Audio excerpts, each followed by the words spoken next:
En versículos 13 y 14 recordemos que les decía que las tentaciones provienen ¿de dónde? Pueden provenir del diablo, pero la mayoría de veces provienen de la concupiscencia. Habla de concupiscencia, habla de concepción, habla de dar a luz, habla de engendrar, hermanos. ¿Eso qué significa? El maestro y pastor Santiago está hablando, está dibujándonos el pecado como si fuera un ser vivo. Cuando estábamos nosotros en primaria, nosotros nos enseñaron que los seres vivos nacen, crecen, se reproducen y mueren.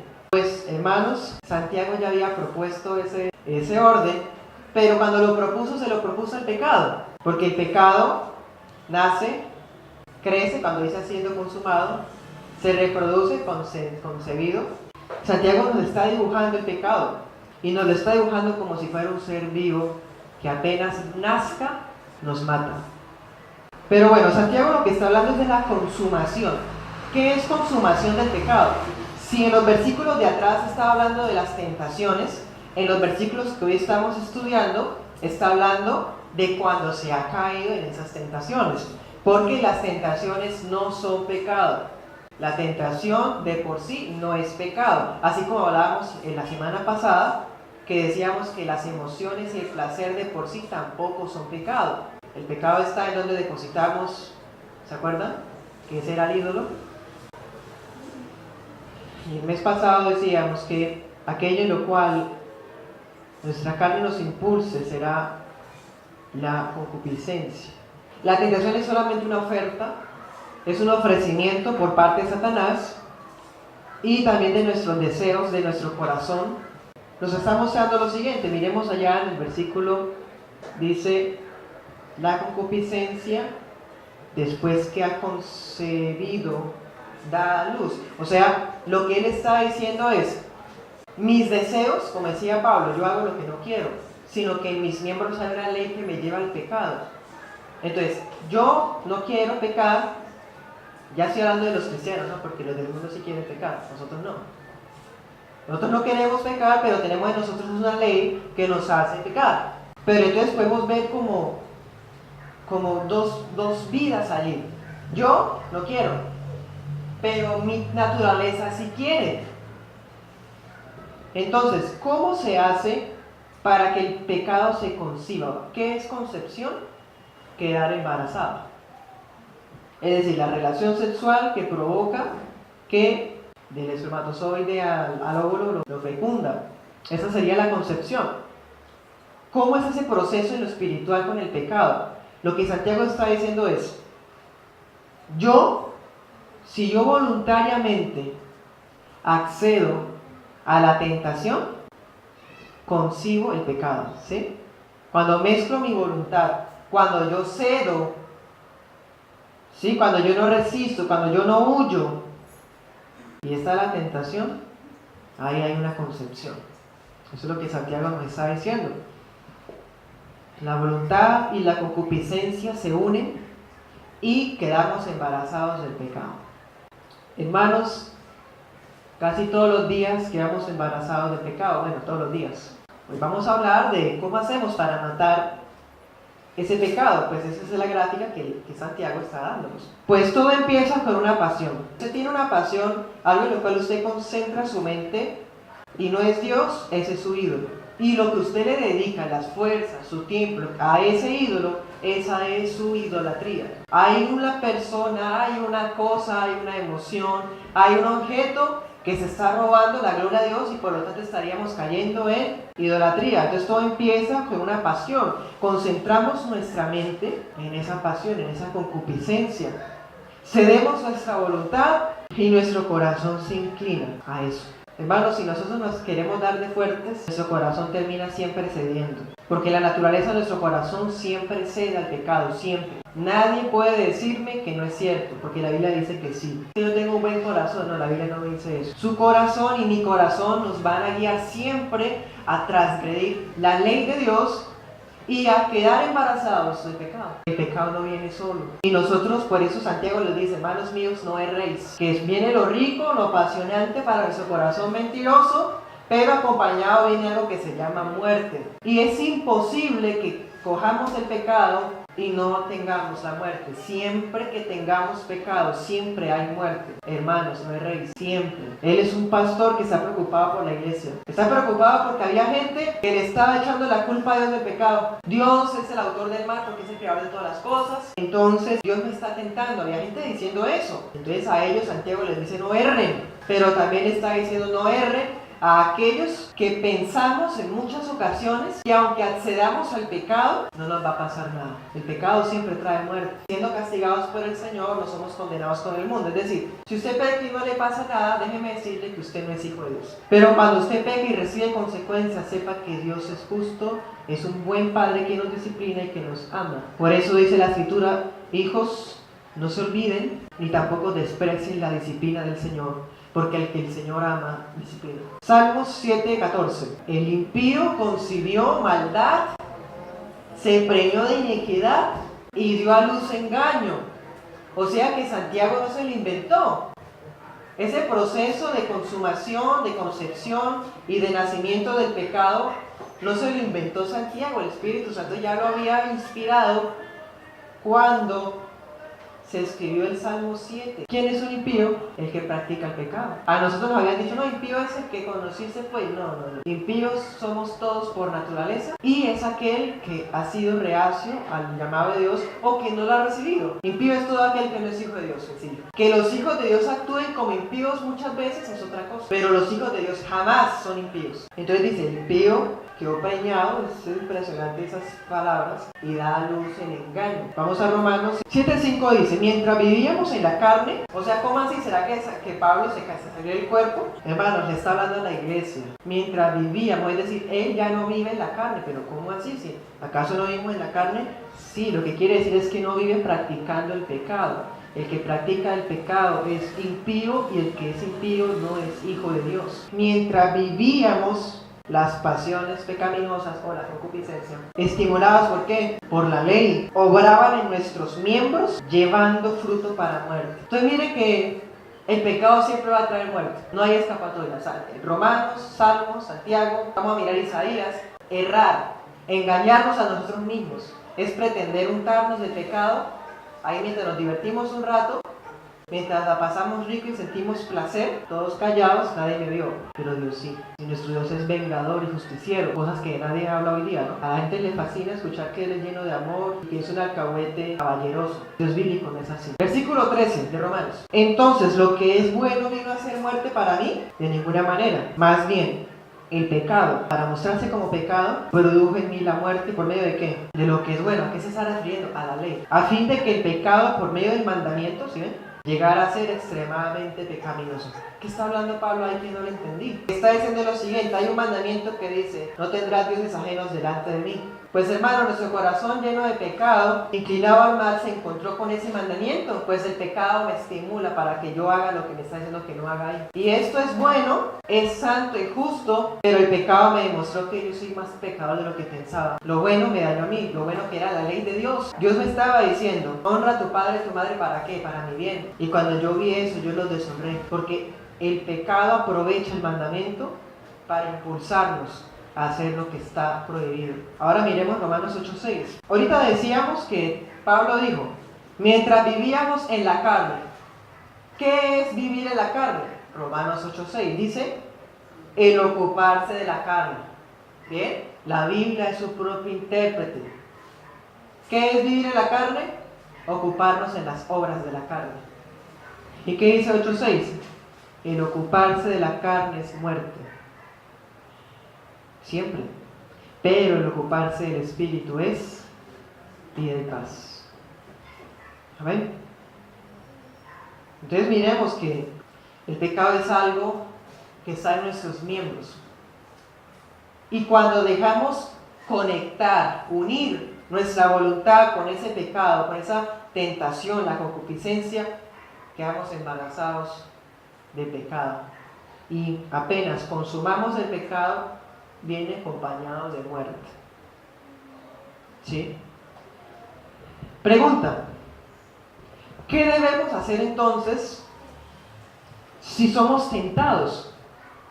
Es decir, ¿qué pasa si el Satanás viene, el diablo viene y como león rugiente buscando a quien devorar, nos echa el ojo a nosotros, a usted, y lo tienta, le cae con su mayor debilidad. ¿Qué debemos hacer si Satanás nos hace esa trampa? Santiago 4:7. ¿Será que toca gritarlo, reprenderlo? ¿Será que lo atamos? ¿Le echamos aceite y sal?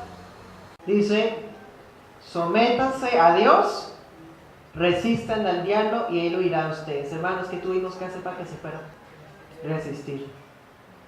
Una persona que se ponga a gritar, a no sé, hacerle escándalo para que se vaya, porque entre más duro grite, más me tiene miedo, pues es una persona totalmente ignorante de las escrituras y está hablando solo.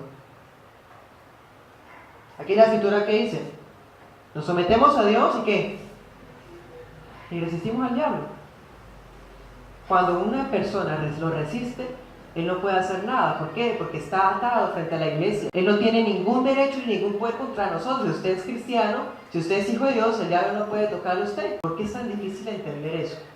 Por eso es que si usted lo resiste, ganó, porque no puede ir más allá, se va. Porque usted tiene un rey que está por encima de él y que no va a permitir que él lo toque a usted. ¿Cómo se hace para resistir al diablo? Sometiéndonos a Dios. Si usted es desobediente a Dios, no podrá resistir al diablo. Cuando se refiere a Satanás, ¿cuál es nuestra actitud? Resistir. Y si viene nosotros mismos, hermanos, ahí sí nos toca salir corriendo. Porque usted y yo podemos vencer al diablo, resistirlo, pero a nosotros mismos no. Así son las cosas. Por eso es que Santiago les está hablando de ese modo. Es una forma muy gráfica de impactar al lector y de hacerle entender de por qué toca salir corriendo. Es que si el diablo me tienta, yo resisto. ¿Y qué? No puedo hacer nada más. Él no puede mandarme dardos a la mente, como dicen por allá en las iglesias corruptas. Él no puede hablarme al oído y meterme pensamientos o descifrar mis ideas. Él no puede hacer eso. Pero si el pecado viene de mí mismo, solamente salir corriendo, huir. Por ejemplo, 2 Timoteo 2:22. Usted ya lo sabe, dice, huye de las pasiones juveniles. ¿Pero qué dice? Huye. Siempre que la tentación provenga de nosotros, toca es salir corriendo. Bueno, entonces, eso es lo que Santiago nos está enseñando. Nos está describiendo el pecado para instarnos a salir corriendo, a huir, cuando la tentación proviene de nosotros mismos. Por eso les dice, hermanos míos, no erréis. Pero ¿qué pasa si no detenemos la incitación? Si estamos incitados a hacer eso que está prohibido, pero que tenemos esa incitación porque así somos, ¿qué hacemos?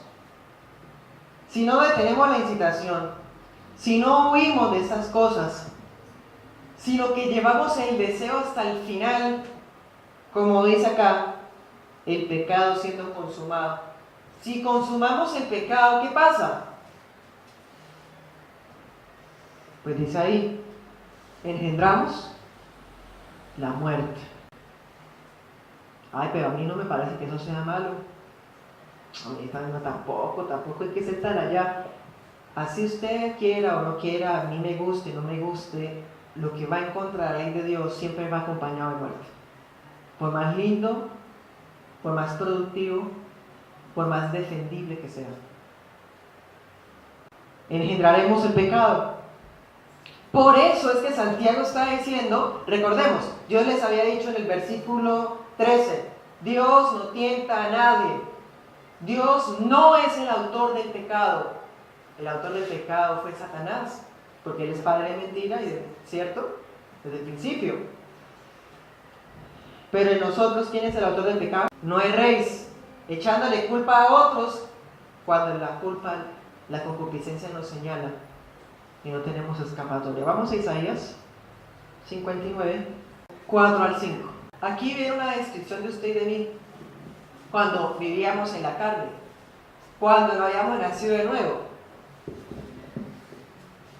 Esa es la descripción del humano, del ser humano natural.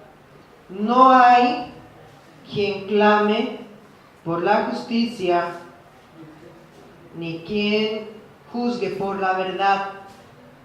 Confían en la vanidad y hablan vanidades. conciben maldades, otra vez, y dan a luz iniquidad. Incuban huevos de áspides y tejen telas de araña. El que coma sus huevos morirá, y si los rompen saldrán víboras.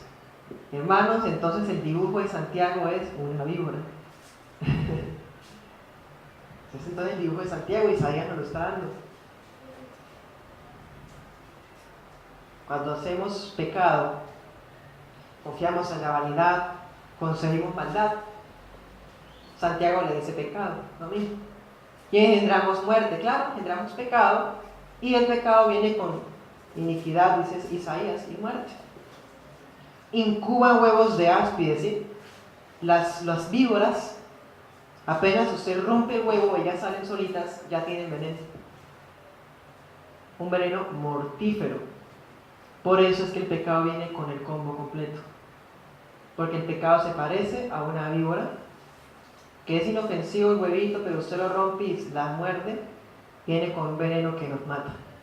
El pecado es la víbora que sale de ese huevito inofensivo, bonito. Sí, que usted lo confundió con el de la cocina y iba a comérselo. Cuando usted lo estalla, sale una víbora y le muerde con su veneno y trae muerte. Por eso dice allá en el 5, el que coma sus huevos, ¿qué? Morirá. Porque el pecado, cuando es dado a luz, ¿qué?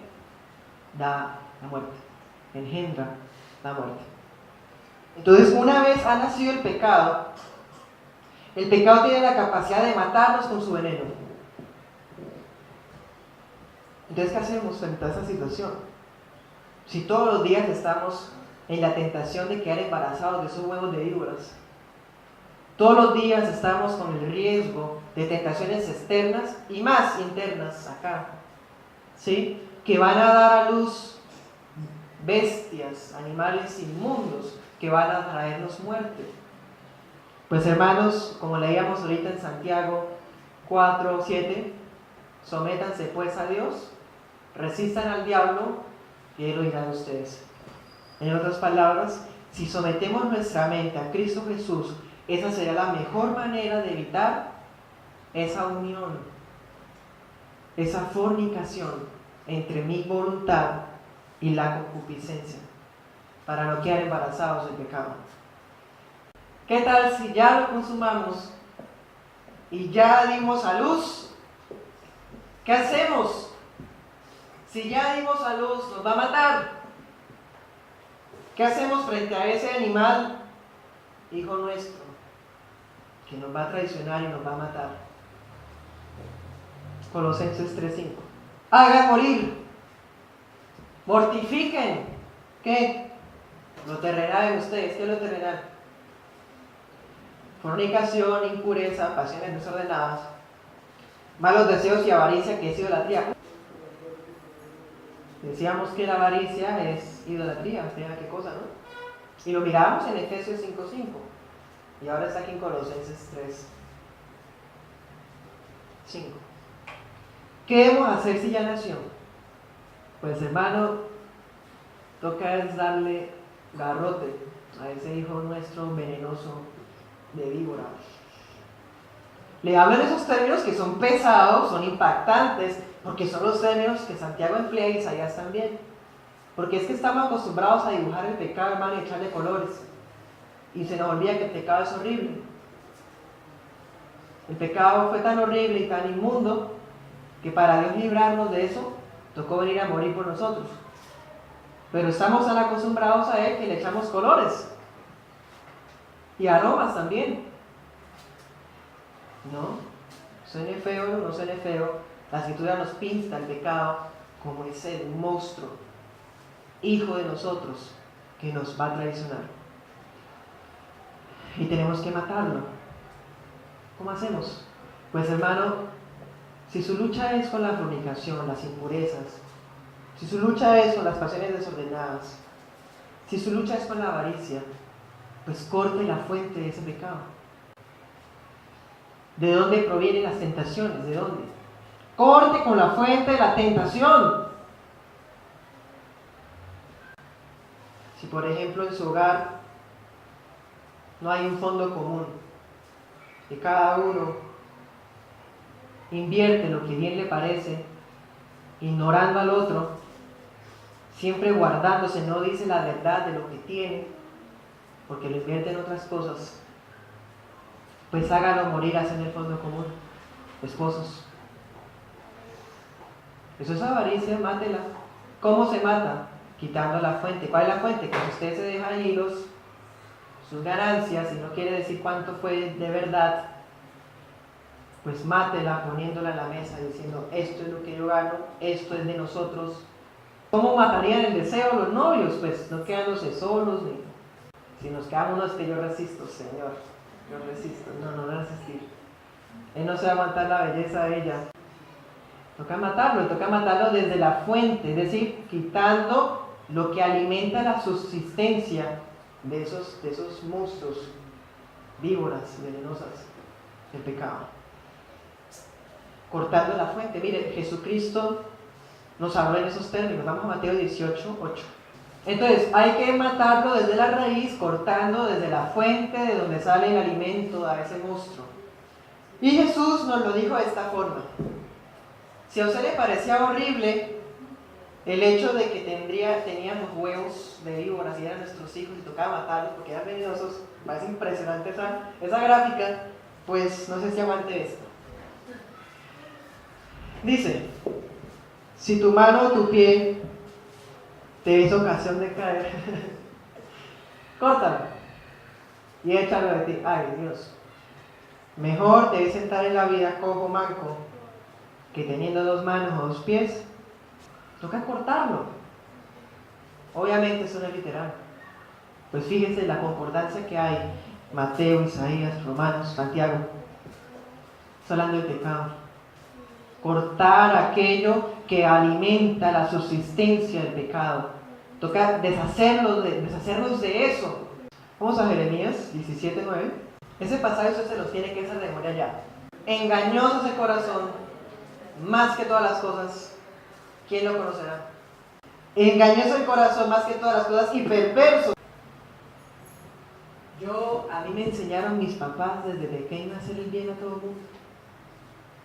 Yo tengo un buen corazón, es que todos fueran como yo. Yo escuchaba esa frase. Seguro que usted también. Es que ojalá todos fueran como yo. Ja. Pues sí, todos son como usted, engañosos y perversos. Porque todos tenemos el mismo corazón. Y ahí está escrito. Engañoso el corazón más que todas las cosas. Y perverso, ¿quién lo conocerá? Hermanos, nuestros corazones, nuestros deseos, nuestros impulsos son llevados por nuestro corazón. ¿Cuál es el motor de nuestro pecado? El corazón.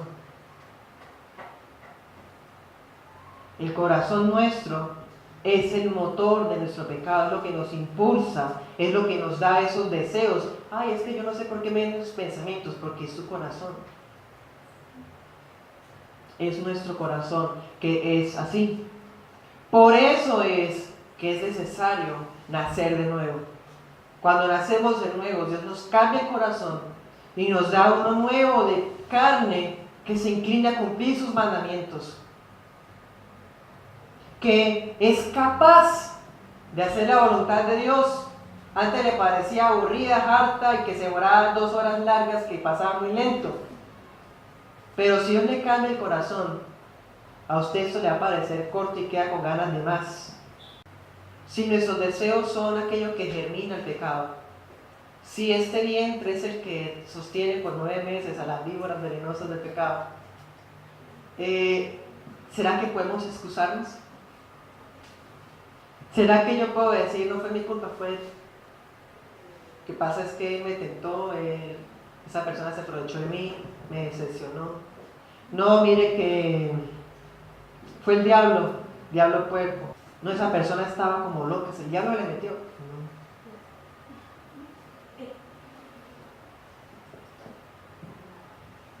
La concupiscencia nos priva a todos los seres humanos de poder excusarnos.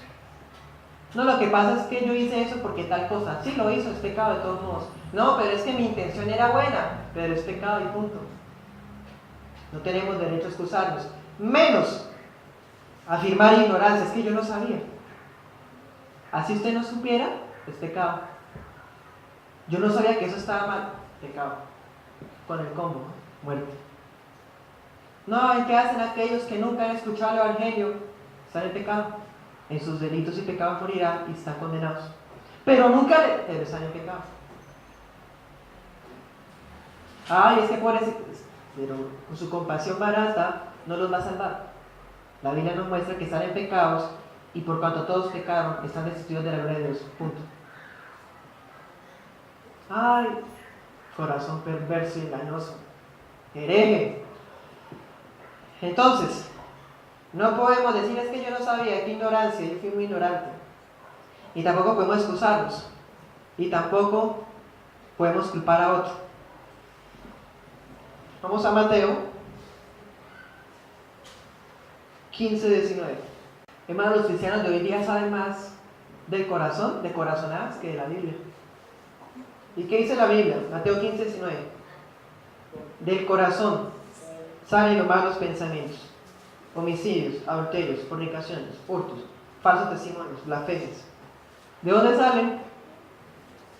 Del corazón. Ya quede más que claro. Alguien que no acepte eso es porque su guía es el corazón y no la escritura. Pero como nuestro guía es las escrituras, yo no puedo decir es que el día en que mi corazón no se sienta bien, ese día me voy. Le creo. Pues hermanos, hay decisiones que deben tomarse en la vida, y hasta los del mundo saben eso, que no deben tomarse con el corazón. Y ahora como cristianos, menos. Ahí sí ya hay ninguna. Es que esta sí es con el corazón, esta no, ninguna. Nuestros propios impulsos nos llevan al pecado. Y el pecado estimula nuestros sentidos. Por eso Cristo habla de los miembros. ¿Sí? Nuestros sentidos están corrompidos por el pecado. Entonces, el pecado viene acompañado de muerte. ¿De dónde viene la muerte? Del pecado. ¿Y de dónde sale el pecado? De nosotros. ¿Quién es el autor del pecado y de la muerte? Nosotros. Pero del error también. Por eso es que hay gente que ve la Biblia, la tiene de frente y se lee y dice, uy, no, muy fuerte, uy, no, si no puede ser. No, es que Dios es un caballero que ama a todos. No, es que ustedes, uy, no, tampoco hay que ser tan radicales. El error está inspirado en el pecado. El error está inspirado en querer hacerle caso más al corazón que a lo que está escrito. El error es el que relativiza todas las cosas. No es que a usted le parece que está bien, a mí me parece que está mal, pero es respetable. Las cosas de Dios no funcionan así, es o no es. ¿Y de dónde sale el error? El pecado. ¿Por qué hay tantas posturas? ¿Por qué hay tanto error? Por el pecado. Y el error proviene del ser humano, de los malos deseos del ser humano, de las conveniencias del ser humano. Así que no podemos justificarnos y mucho menos culpar a otros, ni siquiera al diablo. En la Biblia hubo alguien que le echó la culpa al diablo. ¿Usted se acuerda de quién es, cierto? Su nombre es Eva. No, fue la serpiente. No, ella me engañó. ¿Sí? Con dolor darás a luz tus hijos y tus deseos estarán para tu marido. Pero fue pecado. No, es que el diablo tiene atados a las personas y no, así no es. Es las mismas personas que viven de acuerdo a su corazón. Eva le echó la culpa al diablo y ni siquiera se salvó. Hoy día los cristianitos de ahora, todo es el diablo. Nuestra esperanza está depositada en Dios nuestro Creador. Él es altísimo, Él es santo, Él es fiel y Él es justo. Porque aún nosotros que ya nacimos de nuevo, aún nosotros estamos sujetos a servidumbre. Es decir, todavía nosotros vamos a hacerle caso al corazón, así no queramos. Claro que eso tampoco nos sirve de excusa. Pero esa será nuestra naturaleza, nuestro instinto siempre será eso. Pero Dios sabe que somos así. Por eso vamos a Apocalipsis 3:10. Por cuanto has guardado la palabra de mi paciencia, yo también te guardaré. ¿De dónde? De la hora de la prueba. Hermanos, si nosotros somos hijos de Dios, si somos cristianos, el Padre nos va a guardar. Pero es que todo es pecado, entonces ¿qué hacemos? Todo es pecado, pero estamos guardados. Dios encerró todo bajo pecado para que la gracia abunde más. Eso está en Romanos. Y nosotros, aún viviendo en ese mundo de pecado, tan dados al pecado, estamos salvaguardados. Y Dios nos va a socorrer. Por eso es que usted como cristiano y yo como cristiano, siempre que somos tentados, siempre hay una salida. Otra cosa es que tapemos el ojo para no ver la salida y nos quedemos ahí en el pecado. Pero para los hijos de Dios, Dios cuando somos tentados, Él provee la salida. 1 Corintios 10:13. No les ha sobrevenido ninguna prueba que no sea humana, pero fiel es Dios, que no dejará que ustedes sean probados más de lo que puedan resistir, sino que dará juntamente con la prueba la salida. Hay una salida. Así que siempre que somos tentados, siempre está la manera de salir, de escapar, de huir cuando sale de acá y de resistir cuando viene el diablo. Siempre. Otra cosa es que miramos para allá, nos está mirando, ya vi la salida, pero no es que esto esté rico. Ay, vamos, yo después me arrepiento. No erréis. Esperen, ¿a quién le está dando Santiago? A los hermanos, a la iglesia. ¿Qué significa errar? Errar significa, aquí en la escritura, significa extraviarse. Segunda de Juan 9. Cualquiera que se extravía y no persevera en la doctrina de Cristo, no tiene a Dios. El que persevera en la doctrina de Cristo, ese sí tiene al Padre y al Hijo.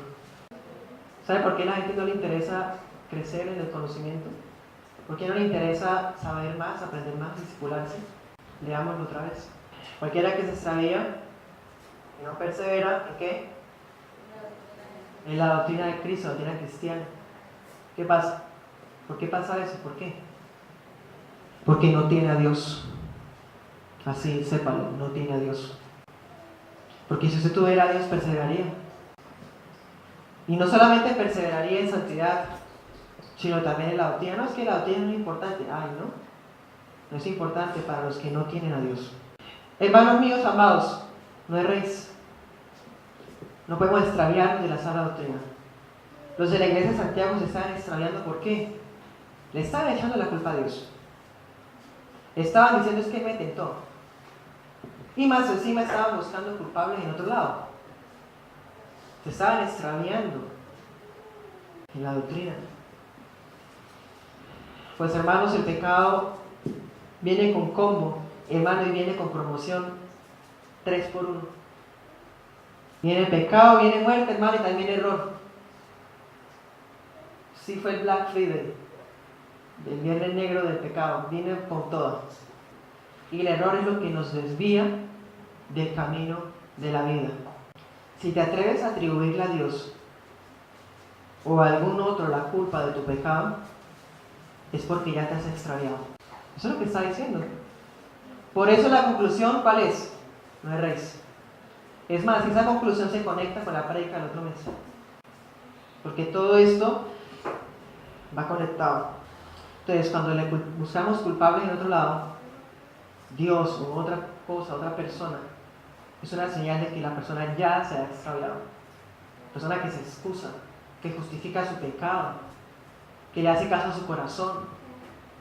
Es una señal de que la persona está equivocada, de que erró, se equivocó, se extravió. Pues hermanos, no nos equivoquemos, no erremos. Todo pecado lleva a la muerte. Desde el más escandaloso y visible hasta el más insignificante y indefendible. Todos nos matan, todos. Usted no fuma, no mata a nadie, ¿cierto? Pero sí tiene pleitos, sí es avaricioso, sí tiene mentiras, igual como si hubiera matado a alguien. Matar a alguien y ser mentiroso tiene fondo. Todo pecado, el más chiquito que a usted le parezca chiquito, el más grande que le parezca más grande, todos vienen con combo. Y el final, ¿cuál es? La muerte. Por eso la Biblia dice, la paga del pecado es muerte. Eso está en Romanos también. Vamos a Romanos 6 para terminar. ¿Muerte qué? Física, espiritual, y como es un proceso paulatino, disimulado, engañoso, muchas veces termina en muerte eterna. Veámoslo del 20, 6:20, Romanos 6:20. Cuando ustedes eran esclavos del pecado, eran libres de la justicia. Pero ¿qué fruto tenían de aquellas cosas de las cuales hoy se avergüenzan? Porque el fin de ellas es muerte. Pero ahora han sido libertados del pecado. Y hechos que, siervos de Dios, tienen por su fruto la santificación y como fin la vida eterna. Entonces, el pecado consumado da a luz la muerte, hermanos, en Cristo es la fe, da a luz santidad, da a luz vergüenza por el pecado. Si no hay santidad y lo que usted hace no la vergüenza, es porque usted no es hijo de Dios. Porque cuando somos hijos de Dios, los frutos son totalmente distintos a los que teníamos antes. 23. Porque la paga del pecado es muerte, pero la dádiva de Dios es vida eterna en Cristo Jesús. ¿Y viene con cómo? Viene con vida eterna, viene con santificación y viene con libertad. Y eso está en Cristo Jesús. Oremos.